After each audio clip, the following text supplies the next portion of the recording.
Keltainen ruusu kojelaudalla matkalla kotiin, ja sun nauru täytti koko kesäyön. Keltainen ruusu tuoksui vielä aamullakin, niin kuin jotkin hetket, joiden ei haluis koskaan loppuvan. Ajettiin pitkin niitä teitä, jotka meidät yhteen toi. Ikkunat auki ja radio soi täysillä vanhoja hittejä. Sä lauloit mukana, vaikket muistanut sanoja. Ja jotenkin juuri se sai suhun lisää rakastumaan.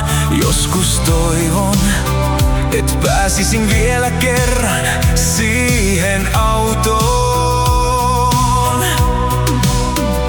Ehkä parhaimmat muistot ei suunnittelemalla tuu.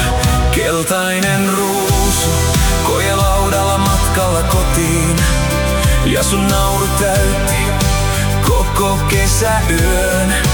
Keltainen ruusu tuoksui vielä aamullakin, niin kuin jotkin hetket, joiden ei haluis koskaan loppuvan.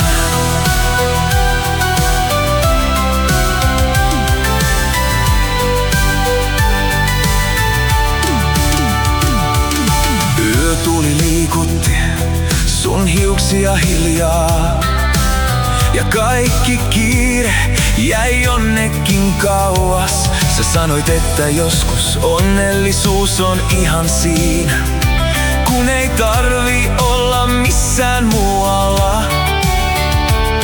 Ja joskus mietin, tarkoititko mulle, miten onnellisia me oltiin. Ja silloin mä tajusin, miten vähän onneen oikeesti tarvii. En tiennyt silloin, et kauneimmat muistot huomaa vasta myöhemmin. Ei elämä ehkä ole sen monimutkaisempaa, kun ihmiset tekee siitä välillä väsyneissä mielissään. En oo kertonut kellekään, miten paljon mä kaipaan sitä yötä.